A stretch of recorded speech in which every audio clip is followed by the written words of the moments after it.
Bien, nous passons maintenant à l'épisode 5 de One Piece, live action Netflix, que je pense considérer comme étant le meilleur épisode de toute la série.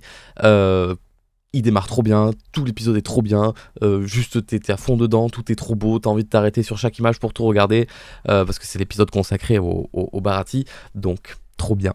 L'épisode commence là où s'était arrêté pile poil l'épisode 4, j'en ai déjà parlé dans ma revue précédente, encore désolé d'en avoir parlé, mais je suis désolé, je peux pas concevoir que tu puisses terminer l'épisode 4 et t'arrêter et ne pas voir ce qui se passe ensuite dans l'épisode 5, c'est pas possible. Donc le début de l'épisode 5 est formidable, le combat de bateau qu'il y a entre le bateau de Luffy et le bateau de Garp du coup. On apprend donc que Garp est le grand-père de Luffy, et on a droit à un flashback donc c'est même pas tu vois, c'est même pas genre un grand-père comme ça. Non, c'est son vrai grand-père. Il le connaissait quand il était petit. Il voulait qu'il rentre dans la marine. Et puis Luffy, il voulait être un pirate. Et déjà, voilà, à partir de là, le conflit entre les deux avait commencé. Donc, cette scène de bataille incroyable où Garp prend le boulet, Luffy qui le renvoie, trop drôle.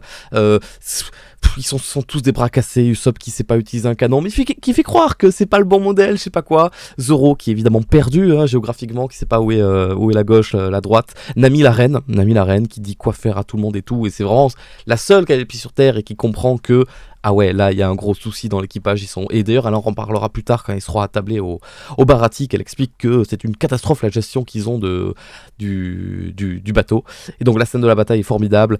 Quand Luffy renvoie le boulet, j'adore ce moment où Luffy rigole et Usopp il fait genre oh, il se fout de la gueule de la marine. Vraiment, Usopp il s'est intégré instantanément dans le groupe, mais surtout avec Luffy. Usopp et Luffy se ressemblent sur beaucoup de points énormément et ça match beaucoup trop bien.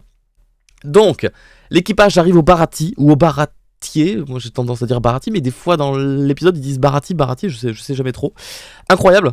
Décor extérieur, le bateau est trop beau, c'est beaucoup plus grandiose et beaucoup plus crédible que dans l'animé où c'est juste le Baratie qui est tout seul. Là il y a un port, il y a des bateaux qui accostent et tout, il y a plein de monde. Alors c'est ces moments où on voit d'autres pirates, ou pas que des pirates, j'en sais rien, d'autres navigateurs.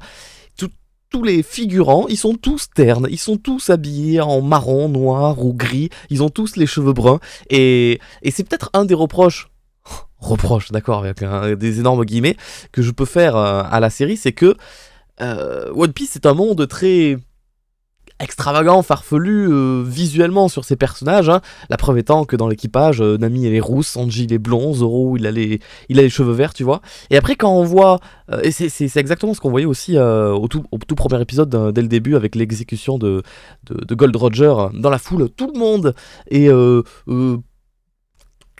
normal entre guillemets et brun et habillé sobrement, et puis des fois t'as un personnage un peu à part, Shanks quand il est enfant, donc chemise blanche, cheveux rouges, chapeau de paille, ou Mihawk un peu plus jeune et tout, et ça fait vraiment cette impression de ces personnages là ils sont sûrement importants. Tu sais, c'est le même qu'on a, enfin je sais pas si vous l'avez déjà vu, mais j'ai cette image qui me vient en tête d'un animé, d'un public où il y a des gens dans le public, et puis au milieu je crois qu'il y a le personnage de Yu-Gi-Oh, donc avec ses cheveux en pointe comme ça, jaune et noir et tout, et autour d'eux juste des figurants, et et c'est le même en mode lui il a sûrement une importance dans l'histoire. Et c'est vraiment le cliché des mangas, tu sais, les héros ils sont habillés tout colorés autour d'eux. Donc voilà, c'était juste ça saute à l'œil. Enfin forcément je peux pas m'empêcher de le remarquer. Dans l'équipage ils sont tous habillés avec des couleurs qui pètent, et autour d'eux, bien que je mets entre parenthèses ce que je suis en train de dire, parce que je vais y revenir juste après. Donc, ils arrivent à table, ils s'attablent du coup. Donc il y a la petite scène où où Nami paye l'homme poisson. D'ailleurs première apparition d'un homme poisson, sans compter Arlong bien sûr. Elle le paye pour avoir une table, et donc ce moment attablé leur permet d'avoir un peu plus de convivialité, de se rapprocher, et permet à nous spectateurs de les découvrir en mode un vrai groupe. Et Sanji apparaît dans son milieu, donc dans la cuisine. Alors évidemment tous ces plans de coupe sur la nourriture et tout, ça fait un petit peu baver forcément. Je vais avoir une critique à faire. je pense, parce que je suis un malade mental, moi, je suis un parano, d'accord, je vois des trucs que les autres ne voient pas. Si tu dois regarder, je pense, une centaine de critiques sur YouTube, de gens qui critiquent, comme je le fais, la série One Piece, je pense que personne n'aura vu ce que je vois. Ça m'a sauté aux yeux dès le premier visionnage. Je suis désolé, je suis un tracassé de ce truc-là. Sanji, il a du noir sous les ongles, voilà. Il est pas propre. C'est vraiment pour quelqu'un qui fait de la cuisine et quelqu'un qui a l'image comme Sanji d'un pro cuisinier tout ça. Et oui, il a tu sais, sur l'ongle t'as le bord blanc et il y avait un peu ce trait noir, un peu qui fait un peu crado quand même. Et pour quelqu'un qui fait la cuisine, moi ça passe pas ça. Alors quand je dis ça passe pas, je suis pas. Qu'on soit bien d'accord, je vais pas aller vérifier à chaque fois que je vais au resto si le mec il a les mains propres. Je veux dire, on me met dans une série quelqu'un qui fait la cuisine et qui est réputé pour être le meilleur cuistot, qui fait des trucs délicieux et tout, et le premier plan que je vois, c'est ses gros doigts qui tiennent la viande avec du noir sous chaque ongle, je suis en mode... et c'est pas une doublure, c'est vraiment l'acteur, puisque on voit ses mains, et puis après la caméra se lève et on voit sa tête. Donc juste... je suis peut-être... voilà, dites-le si je suis un gros malade de remarquer ça, mais... Ah putain, c'est la cuisine, c'est la bouffe, c'est la propreté absolue normalement, et ça m'a sauté aux yeux, et je me suis dit... Là vraiment il aurait pu se mettre un petit coup de brosse sous les ongles histoire de pas avoir de... Bref, désolé de faire une aparté sur ça. Donc Sanji, ça y est, le dernier Nakama, dernière présentation du Nakama des chapeaux de paille dans cette saison 1, bien sûr. On en parlera, on fera un épisode à la toute fin des 8 épisodes que j'aurais critiqué, hein, c'est pas négatif quand je dis critiquer, d'accord. On fera un épisode sur le futur, qu'est-ce qu'il pourra y avoir dans la saison 2, d'accord. Sanji, j'avais beaucoup d'appréhension sur Sanji quand je voyais le trailer, parce qu'il paraissait vieux, parce qu'il avait une mâchoire très carrée et tout, j'arrivais pas à trop reconnaître Sanji sur les plans qu'il montrait dans les trailers, parce que le costume, je trouvais que le costume costard-cravate dénotait mais complètement vis-à-vis de Luffy, Usopp, Nami et Zoro quand ils sont ensemble sur le bateau. Et j'étais en mode, oula, ça, je sens que c'est l'adaptation du personnage qui ne va pas coller à la vraie vie. J'avais tout faux. Sanji, c'est Sanji. Je suis désolé, Sanji, c'est Sanji. C'est le personnage de Sanji. Dans le comportement, dans la façon de penser, dans la façon de se tenir, dans la façon de jouer, dans la façon de cuisiner, dans sa façon de penser la cuisine, dans sa façon, malgré lui, de servir.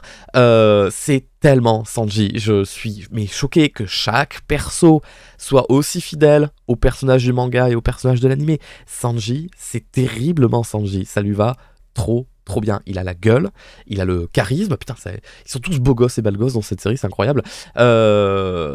Puis la relation qu'il a avec Zeph joue beaucoup dans l'acceptation de Sanji, hein. Zeph, c'est un peu, forcément, je pense on y a tous pensé, c'est Gordon Ramsay qui lui dit mais non, ça c'est de la merde. Alors ce qu'il a fait, ça avait l'air d'être délicieux, là, son petit truc au thon et tout, mais moi j'aurais payé 100 balles pour le bouffer, mais avec grand plaisir et tout.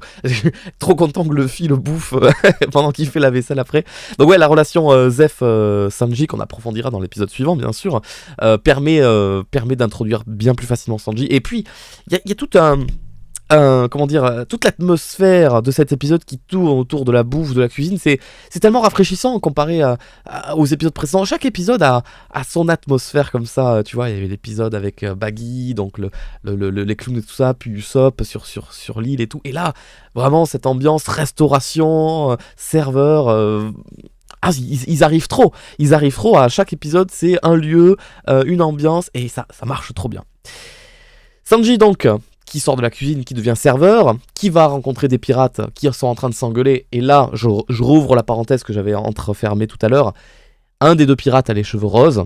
Et là, je me suis dit, ah, ça y est, c'est ridicule. Mais ça y est, ce ne sont pas que les personnages principaux qui ont des cheveux de couleur un petit peu farfelus. Et là, je me suis dit, ah, c'est bien. Bon, forcément, ça tape à l'œil. Tu te dis, ah, mais c'est quand même pas très très beau. Mais c'est One Piece. Voilà, là, c'est One Piece, d'accord. Et il y a cette scène où Sanji se combat. Et donc, se combat avec ses jambes et tout. Et d'ailleurs, je fais encore une parenthèse. À l'heure actuelle, j'ai vu toute la série, d'accord. Je vais faire des reviews sur chaque épisode, mais j'ai vu toute la série. Alors, à moins que je me trompe, mais ça m'étonnerait, j'ai quand même été assez attentif, mais à moins que je me trompe, il y a un truc qui me choque. La série n'a pas expliqué pourquoi Sanji se battait qu'avec ses jambes. Pourtant, c'est hyper important.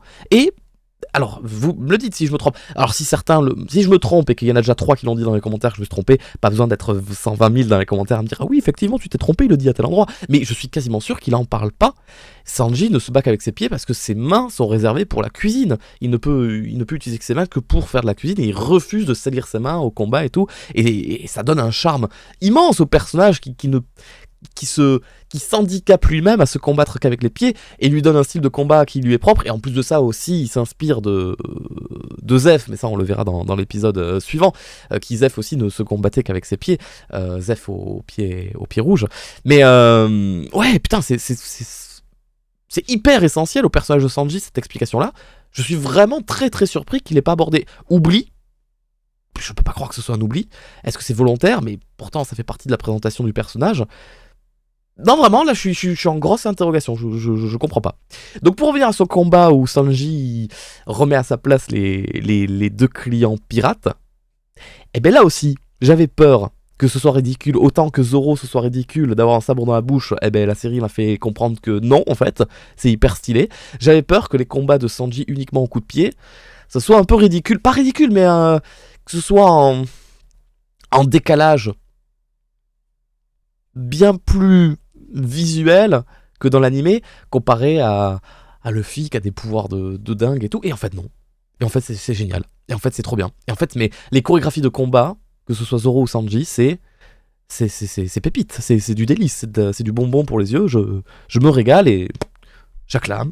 Et je me mets, hop là. Je m'excuse d'avoir douté. Je m'excuse d'avoir imaginé que vous le feriez pas bien. Non, vraiment, c'est un sans faute. C'est trop trop bien. Petit bémol. Enfin, c'est pas un bémol. Dans la série, on peut comprendre, mais ceux qui, comme moi, connaissent le manga et l'animé se disent, mais pourquoi? Quand Sanji rétame ses 2 pirates, et après il repart comme un serveur bien droit, très stylé et tout, et qui dit à tout le monde que personne ne panique, retournez à votre dégustation, je sais plus ce qu'il dit. Tu regardes un peu les clients, ils sont tous un peu, tu sais, gros yeux, affolés en mode, waouh, qu'est-ce qui vient de se passer? Ils viennent de se battre et tout. Alors pour quelqu'un qui découvre la série, oui, c'est normal. Et pour quelqu'un qui connaît l'histoire du manga et l'histoire du Baratie, le Baratie c'est un restaurant qui est réputé déjà pour sa bonne cuisine, mais qui est réputé aussi pour ses combats de pirates. Le Baratie est réputé parce que, et je parle pas que de Sanji ou Zeph, c'est toute la cuisine entière, c'est des putains de pirates qui savent trop bien se battre, et à chaque fois qu'il y a le moindre mot plus haut qu'un autre dans la salle du restaurant, la cuisine vient pour casser des gueules et pour remettre à sa place les pirates, soit ceux qui veulent pas payer, ceux qui veulent faire les malins, ceux qui gueulent, ceux qui emmerdent les autres. Et la cuisine Baratie, ils sont trop forts, hein, c'est un équipage de cuisiniers, ils sont trop balèzes. Et le Baratie est réputé pour ça. Les gens viennent au Baratie pour la nourriture, mais pour le spectacle. Les gens viennent pour voir d'autres pirates se faire casser la gueule et manger devant ce spectacle-là. Donc ça, ils n'ont pas un parti pris, ils n'ont pas voulu le mettre dans l'histoire, c'est pas très grave non plus, mais ça fait partie du... Tu vois, on voit le collègue de Sanji qui a les cheveux bleus turquoise aussi, encore une fois, tu vois, j'ai été mauvaise langue. Il y en a d'autres qui ont les cheveux un peu de couleur farfelue, qui normalement, ouais, ça se voit qu'il a des gros bras et tout, et toute la cuisine, normalement, c'est des gens qui savent se battre. Bref, c'était la petite parenthèse pour celles et ceux qui peut-être ne connaissaient pas l'histoire du Baratie dans le manga, vous avez la référence. Voilà, donc Sanji il arrive à la table, du coup c'est un serveur, il vient pour servir, donc il y a cette fameuse scène où Sanji, voilà, ça aussi je me demandais comment ça allait être adapté. Sanji c'est un dragueur lourd, un gros dragueur lourd. Alors, enfin dans le manga c'est un dragueur lourd, dans l'animé c'est un dragueur lourd plus, voire forceur, et j'étais curieux de savoir comment ils allaient l'amener, et là dans le live action c'est un dragueur lourd mais sans plus, mais ça fait vraiment le taf. Cette scène où il drague ouvertement un ami, tu sais, il est en mode oh fait chier mon boulot, vous voulez quoi et tout, il dit qu'il voit un ami, hop là, bonjour mademoiselle, qu'est-ce que vous voulez, tout ça. Ça marche trop bien, et ça tombe pas dans la lourdeur ni dans le cringe, parce que dans l'animé c'est cringe, dans le manga ça va, dans l'animé c'est cringe. Il est cringe Sanji, moi je l'adore Sanji, mais Nami Swan quand il fait ça, oh là là.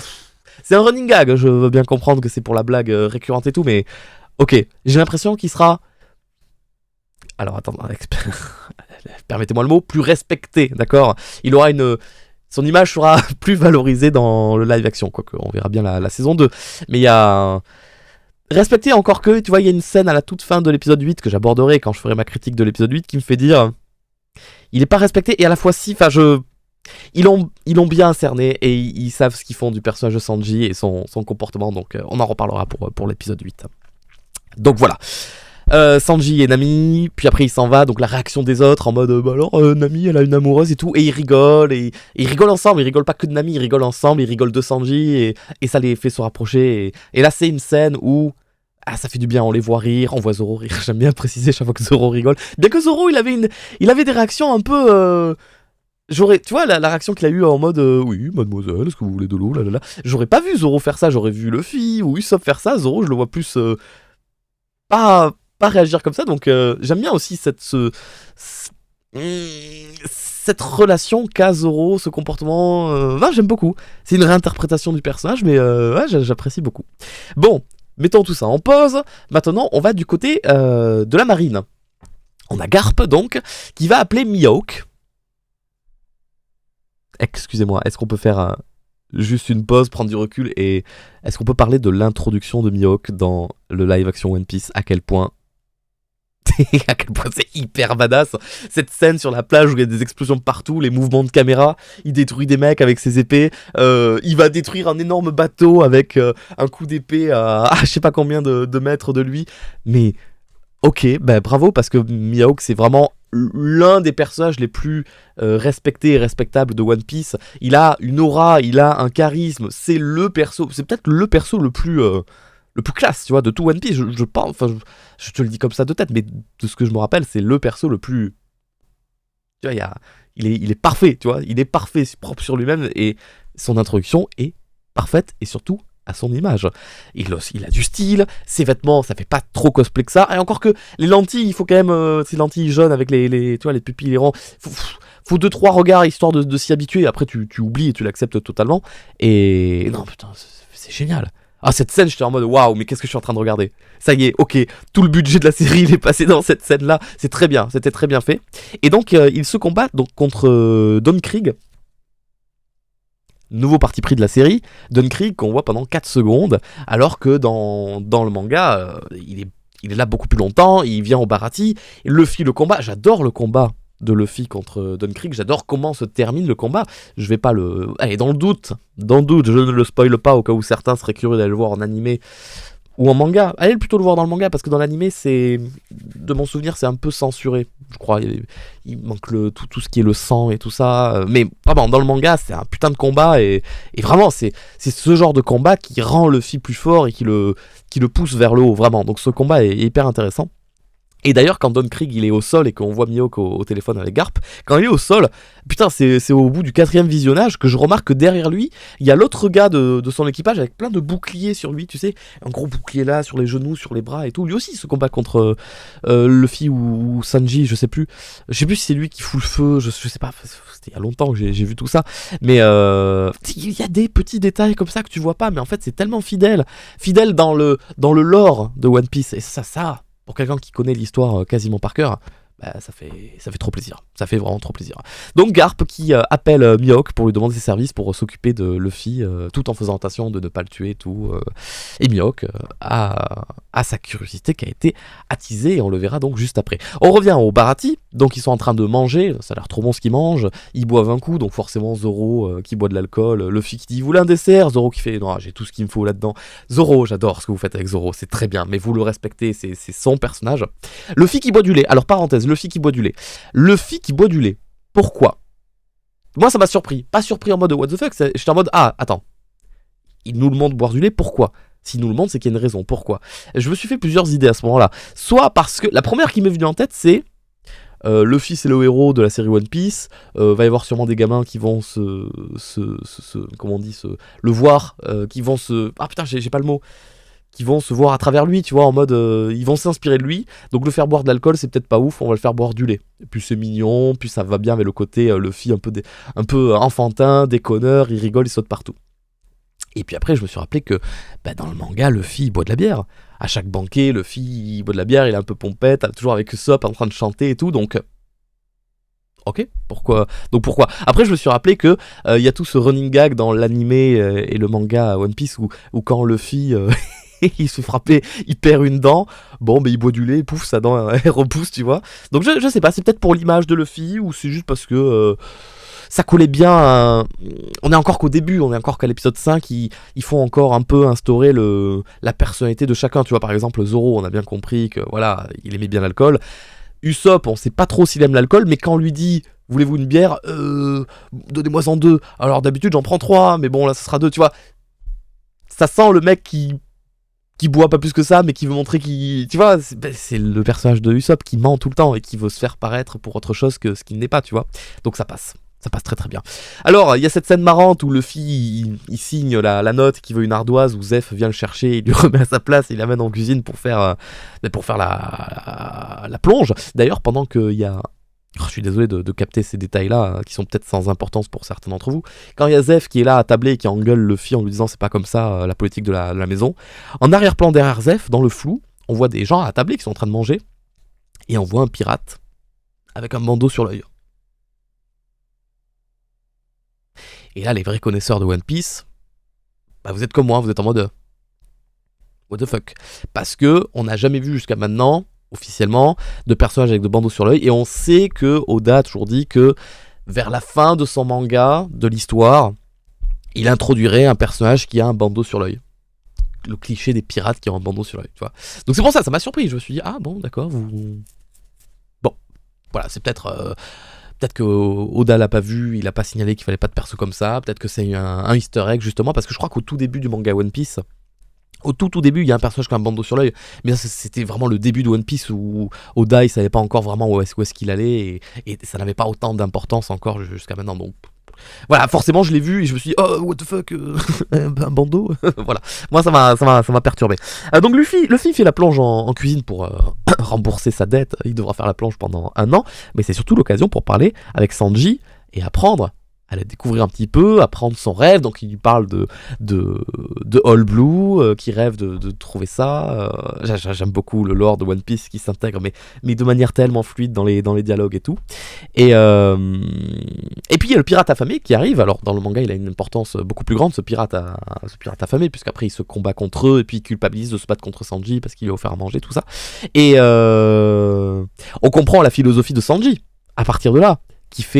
Il veut faire à manger, il adore faire à manger, il adore cuisiner, et il le fait même si la personne en face ne le paye pas. Son but c'est pas de faire à manger pour gagner de l'argent ou quoi, c'est juste c'est faire vivre, nourrir les gens, et donc là le spectateur, nous on voit la vraie facette de Sanji, donc on s'attache un peu à lui, et puis il y a Luffy qui est spectateur aussi de cette scène, et tu le vois avec son grand sourire. Luffy, il a connecté 2 neurones dans sa tête, et pour lui c'était évident. Il a dit ben c'est bon, lui il est en train de me dire quoi, qu'il veut se barrer, qu'il a un rêve, que c'est un super cuistot. On n'a pas de cuistot, bah, c'était Luffy, il a tout compris dans sa tête. Pour lui c'était évident que Sanji il allait le ramener avec lui.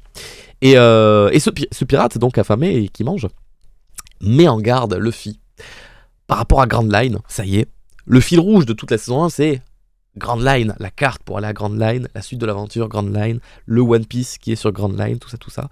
Et Luffy, ça le fait pas rire. Là où normalement Luffy, on le voit plus en mode déconnant, en mode oh, on s'en fout, on va y aller et tout.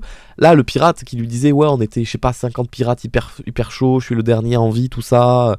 Je te conseille d'oublier le One Piece, tout ça. Luffy, ça me fait pas rire. Et après, on voit pas la suite de cette scène. On voit pas Enfin, j'ai pas l'impression, j'ai pas souvenir qu'on ait vu le processus de réflexion de Luffy par rapport à tout ça. Je pense qu'il doit le garder pour lui, et puisqu'après, pendant le reste de la série, Luffy il a qu'un objectif, Grand Line. Bon, voilà. Mais au moins pour nous les spectateurs, ça nous fait comprendre que, ok, donc en fait tout ce qu'on est en train de voir là, c'est rien comparé à ce qui va se passer sur Grand Line. Et c'est vrai, c'est vrai, tout ce qui se passe dans cette saison 1 et même dans le manga, c'est tellement rien comparé à ce qui va se passer sur Grand Line. Et Grand Line, ça démarre tellement fort. J'espère vraiment que la saison 2 sera aussi folle que le manga, ce qu'il a fait, parce que ça va être trop bien. Bref, il va falloir que j'accélère, je parle pendant des heures, je m'arrête pas. On revient du côté de la marine. Quand je te parle du lore de One Piece qui s'instaure petit à petit, on a Hermep qui parle avec Garp dans la nuit, là, en train de nettoyer le bateau, et il parle des 7 grands corsaires. Je suis content, mais évidemment qu'il fallait en parler, c'est logique, c'est l'histoire, mais je suis content parce que c'est sérieux, je veux dire, c'est là, c'est posé. Les bases des 7 grands corsaires sont posées. Ça veut dire que, tu vois, quand j'entends Grand Line, quand j'entends les 7 grands corsaires, et j'entends d'autres trucs, je te parlerai dans de prochaines critiques, ça me fait que me dire que, ah oui, ils posent vraiment leur petite pièce là pour préparer la saison 2. Et moi, je suis comblé. Je suis vraiment comblé. Donc, le lore se met en place. Le système des grands corsaires, donc forcément révulse Kobe, parce que Kobe, il a une vision très, comment dire, logique pour lui de la marine. La marine, c'est les gentils, ils respectent la loi, et c'est tout, rien d'autre. Il peut pas comprendre que, il peut pas envisager que la marine, aussi parfaite qu'elle soit selon ses yeux, puisse collaborer avec des pirates, donc des hors-la-loi, à qui ils autorisent de vivre librement en échange de leurs services, d'aller chasser d'autres pirates et des trucs comme ça. Donc Kobe a une grande discussion avec Garp, qui lui expliquera que le monde est injuste, que le monde tourne ainsi, qui sous-entend donc que dans la marine il y a des gentils et des méchants, comme dans les pirates il y a des gentils et des méchants. C'est pour ça que dans l'univers de One Piece on peut pas dire qui sont les gentils et les méchants, que ce soit la marine ou les pirates. Et Garp explique que il pourrait être amiral, bien sûr qu'il pourrait être amiral, mais qui préfère garder sa place de vice-amiral. Pourquoi ? Pour préserver sa liberté. Et là, ça fait encore une fois écho au discours de Luffy face à Kuro, où il parlait de sa liberté, d'être un homme libre, d'être un pirate. Il y a beaucoup de mises en parallèle entre Luffy et Garp, en plus qu'ils soient de la même famille. Il y a beaucoup de choses qui les rapprochent, et pourtant ils sont tous les deux dans les camps opposés. Donc c'est bien amené, petit à petit c'est bien amené, et vraiment je le sens que les gens qui ont produit cette série ont compris toute l'essence des personnages de One Piece, et toutes les relations qu'ils ont entre eux, et leur vision des choses, et c'est bien amené, et c'est bien expliqué, et ça me fait plaisir, parce que je me dis, des gens qui connaissent pas One Piece, cette porte d'entrée qui est le live action est juste parfaite, elle est juste idéale, donc je suis trop content. On revient sur le baratier, pendant que Zoro et Nami se découvrent un peu plus dans une scène où ils se racontent des secrets, ils boivent de l'alcool, et j'aime beaucoup leur relation. J'ai pas du tout souvenir que dans le manga ou l'animé, ils étaient aussi proches et ils partageaient autant de choses, donc j'aime beaucoup cette nouvelle vision de la relation entre Zoro et Nami, qui n'ira jamais plus loin, évidemment, il faut pas que ça aille plus loin, mais cette relation très amicale, surtout que Nami, elle est dans cette optique de potentiellement quitter l'équipage, tu vois, elle parle avec un mec qui lui dit rendez-vous demain sur le bateau, on s'en va, parce que Nami, elle fait d'autres trucs à côté, tu vois, elle a d'autres missions. Et pendant qu'ils se parlent et pendant qu'ils boivent des coups, il y a cette scène de Usopp, un petit peu pompette du coup, qui danse, avec qui a cette prestance, qui a cette classe à la Usopp, tu vois, un peu ridicule, mais il est stylé, on est en mode ah putain il s'amuse et il est trop cool et tout, tu vois, et qui raconte des histoires, parce que Usopp, alors il mytho, et Mihawk, il est déjà là, Mihawk. Alors je sais pas comment il a fait pour aller aussi vite, je sais pas trop où est-ce qu'il était pendant qu'il se battait avec Don Krieg et que Garp l'a appelé, mais il lui a fallu 4 heures pour débarquer à East Blue. Moi j'imagine qu'il devait pas être très très loin, mais il débarque déjà. Cet épisode va très vite, c'est pour ça que je trouve que l'épisode est génial. Visuellement il est trop beau, dans l'histoire on raconte des trucs de fou, mais il a un rythme effréné, et t'es tenu en haleine pendant tout l'épisode, et ça c'est formidable. Donc Mihawk arrive, il parle avec Nami, Zoro et Usopp, et Zoro le défie, évidemment, puisque Mihawk étant considéré comme le meilleur sabreur au monde, Zoro qui veut devenir le meilleur sabreur au monde, il est logique que s'il bat Mihawk, il devient le meilleur sabreur au monde. Merci, au revoir, j'ai réalisé mon rêve, hop, je peux aller dormir, je peux aller boire de l'alcool, allez, hop, c'est parti.